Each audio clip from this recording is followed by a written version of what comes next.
I was born in Chicago. My parents are both Serbian.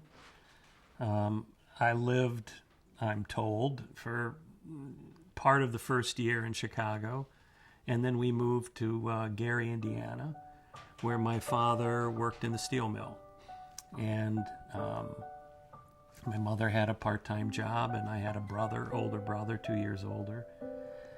And grew up in a wonderful neighborhood where I had like 20 cousins. My mother had 4 sisters and a brother, and it was just great to have that kind of community there. And you know, it was just a terrific place to grow up back then.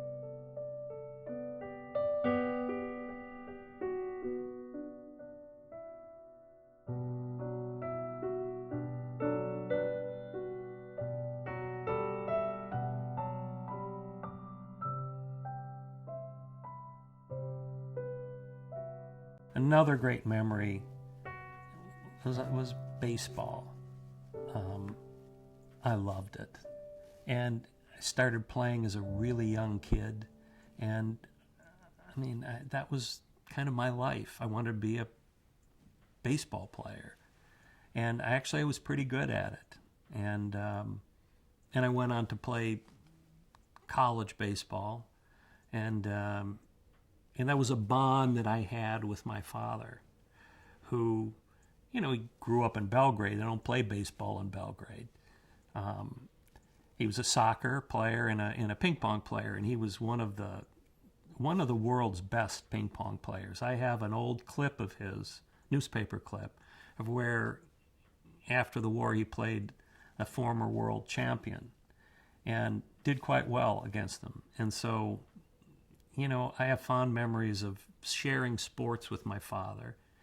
He became a big Chicago White Sox fan, and we would, I mean, I'd be 7, 6, 7, 8 years old, and just listening to the baseball games with him were a great experience. So that's a very warm feeling that I have of you know, sports being a bond with my father.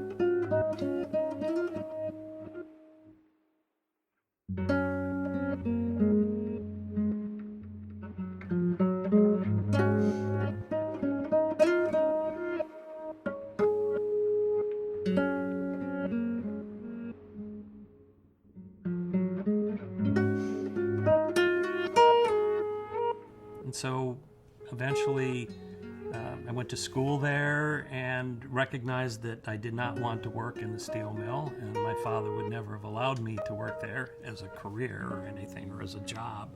Fine, it was good hard work, but it was not any place for anyone who had higher goals. That was just a place to survive.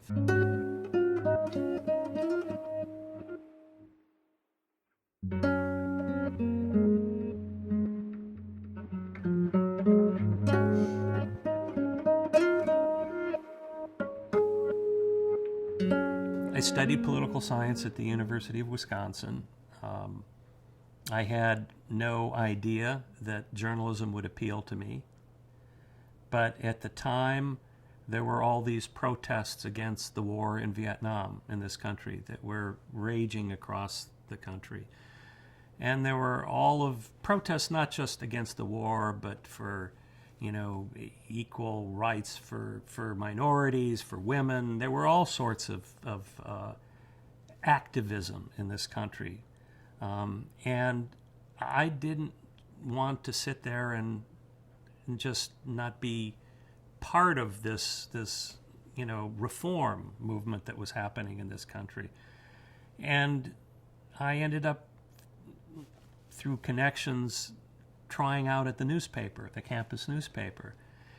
And although you may not imagine this as with me talking here and what I've accomplished, I was very shy, and actually still am. And I was afraid to call up people that I didn't know, and it was a good experience for me to kind of bring me out of my shell, because you have to do that as a reporter. And I discovered that I really liked it, and I really liked the sudden transformation of me as just a face in the crowd who had no power, no influence.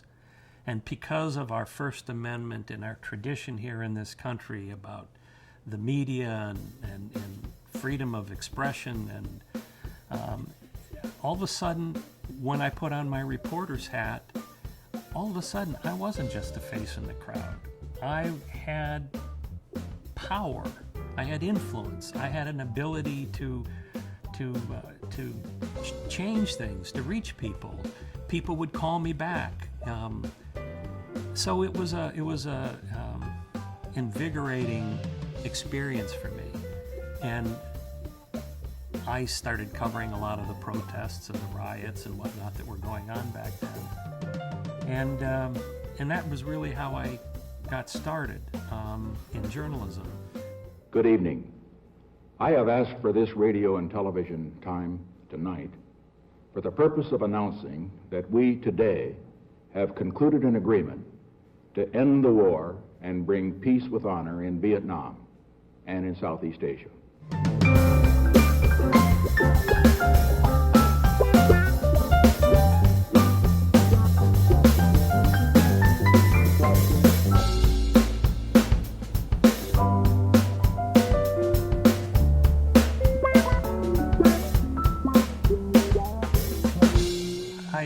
I wasn't a very good student because I was always working at the campus paper. But eventually I graduated, but since I didn't have formal training in journalism, I couldn't get a job. So I went back to Gary and got a job in the steel mill, and connected with people who were very similar to me, who had gone off to college and had come back, and we decided kind of collectively that to start our own newspaper. Since no one would hire me, maybe I could hire myself. And so we raised money and started a weekly newspaper. And I have to say it wasn't very good, but it was a lot of fun, and it got me on my way.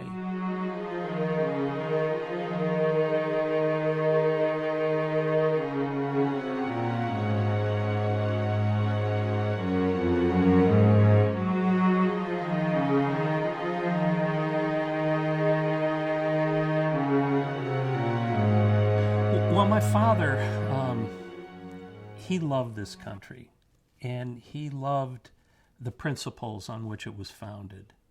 And one of those is the right to know information. And, if the people don't have right to information, if the government just keeps secrets, it's not going to be a good democracy, because you can't have a democracy with an ignorant population. And so he always was talking about the importance of trying to find out the truth of what's going on. And that influenced me greatly. So my father influenced me in the area of wanting to hold government officials, hold corporations accountable for what they do. And he never said be a journalist. He just said it's important for people to know this. And And I think that laid the foundation for my interest in journalism. Clearly it did.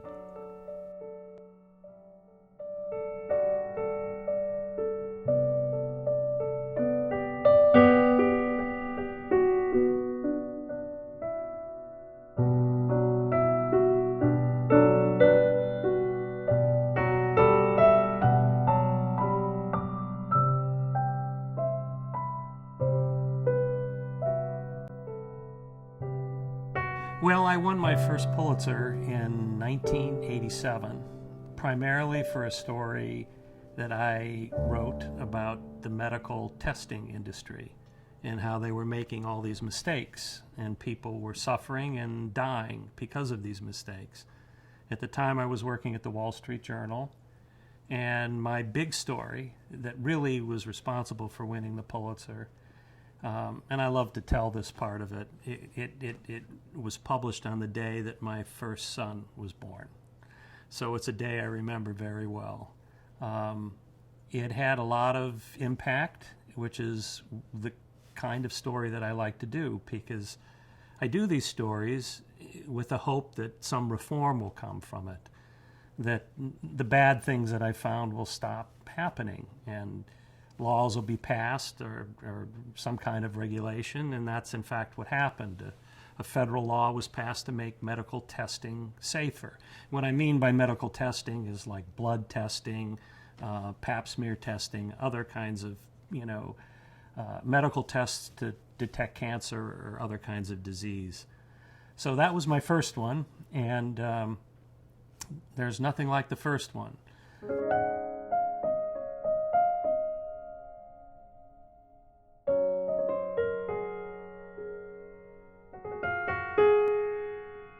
It's very, very, very exciting, and I never thought it would happen to me.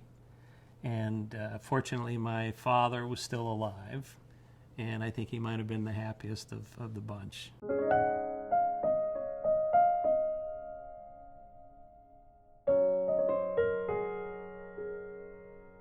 I went eventually to television after that, and for 10 years worked in television, and then came to the New York Times and won my second Pulitzer at the New York Times for a series of stories that examined how the railroad industry, the freight railroad industry in the United States, was covering up its negligence and hiding evidence that would have implicated them in fatal railroad accidents. So there were all these people that were dying, and when they the families attempted to find out why they died, the railroad industry always blamed the driver or blamed somebody other than themselves. And I was able to find that they were hiding the evidence, destroying the evidence, lying, and that's not right.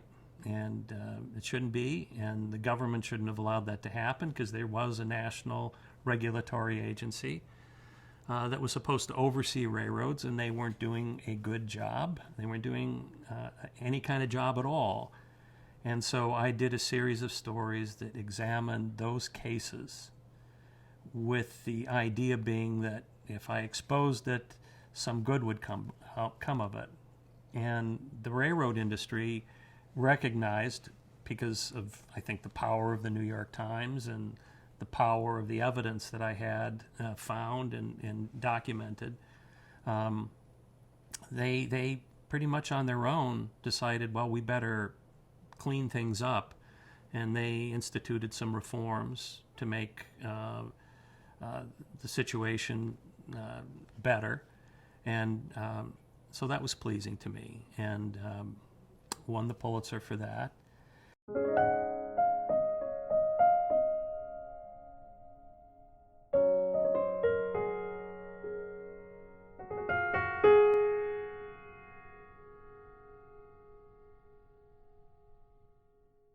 And a couple of years later, I was in the office at the New York Times and read a short story, a wire service story, about these people that were dying in Panama, the country of Panama in Central America. and they had ingested poisonous medicine. And I'm reading this thing, and the article was suggesting that local officials down there were saying that, well, it was an accident, it was some kind of contamination, accidental contamination. And I didn't believe it, because I don't know how you could accidentally put poison in medicine. You know, it didn't make sense to me. And I suspected that there was more to the story than that, and that this wasn't necessarily accidental. And on that hunch, I went down to Panama and started asking questions and looking at documents, and discovered that what had caused the deaths of dozens and hundreds of people was in fact this poisonous pharmaceutical ingredient that was counterfeit and came from China through various intermediaries on the world market. I mean, it came to Panama. Who knows where else it went in the world? And, they substituted this ingredient because it was cheaper than the real ingredient. And the fact that people died, apparently it didn't matter. And the Chinese government knew that there were problems, but didn't act on it. So I tried to go to China, but I had already written critically about their pharmaceutical industry and some of their shoddy exports, and they wouldn't let me in. They wouldn't give me a reporter's visa. So I had to team up with one of our reporters in our Beijing bureau, and so began this sort of global hunt for all of the substandard ingredients that the Chinese were dumping on the world market. And that led me to Milan, Italy, where there was this big pharmaceutical conference, and I found all these companies that were unlicensed from China, and they were selling their ingredients, and they weren't inspected, and they did not have the expertise to be producing this stuff. And we filmed them and interviewed them, and that eventually led to a lot of changes.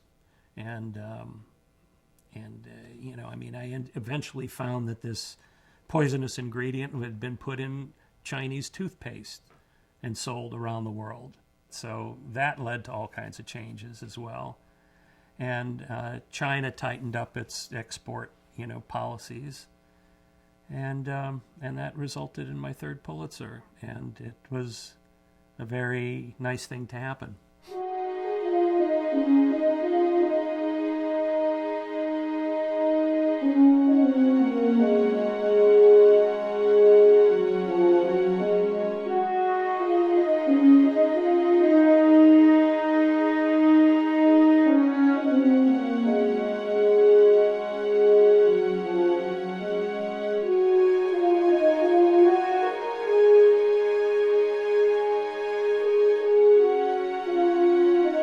Well, winning the Pulitzer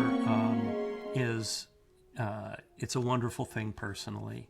I don't set out when I do these stories to win prizes. If they happen, that's wonderful.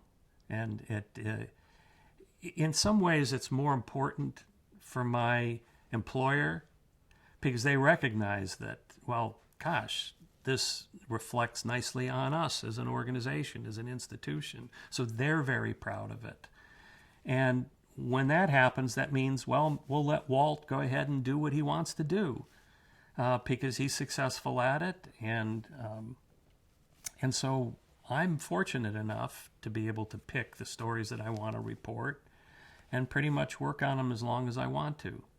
And so that's really where the big payoff comes with the Pulitzer, is that it gives you the freedom to go out and continue doing what you do, which is expensive. Investigative reporting is expensive. It takes a long time. I may go a year without publishing anything. And there aren't many news organizations that will allow you to do that. And I sought out the one that would, and that was the New York Times.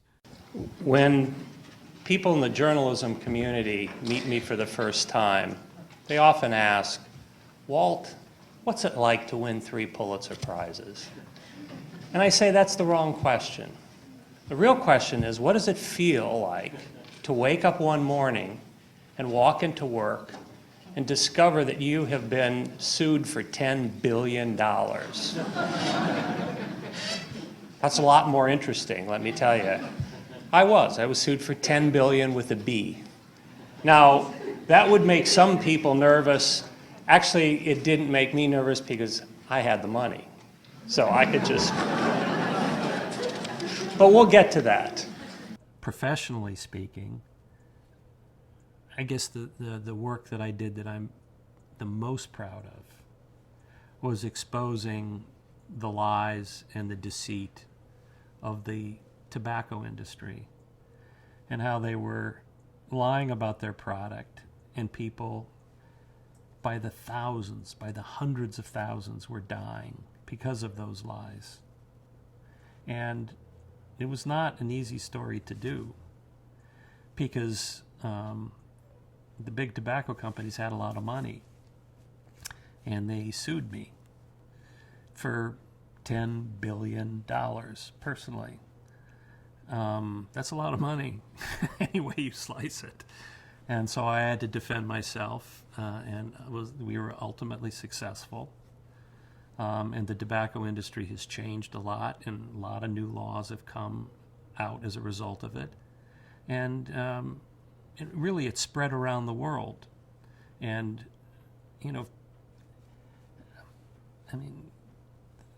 so I think that I can't imagine doing a story that had more impact than that. Let me begin my questioning on the matter of whether or not nicotine is addictive. Let me ask you first, and I'd like to just go down the row, whether each of you believes that nicotine is not addictive. I heard virtually all of you touch on it, and just yes or no. Do you believe nicotine is not addictive? I believe nicotine is not addictive, yes. Mr. Johnston. Congressman, cigarettes and nicotine clearly do not meet the classic definitions of addiction. There is no intoxication. We'll take that as a no, and again, time is short. If you could just, I think each of you believe nicotine is not addictive. We just would like to have this for the record. I don't believe that nicotine or our products are addictive. I believe nicotine is not addictive. I believe that nicotine is not addictive. I believe that nicotine is not addictive. And I too believe that nicotine is not addictive. Well, my biggest success, I think, is my family and my children. What could be more important than that?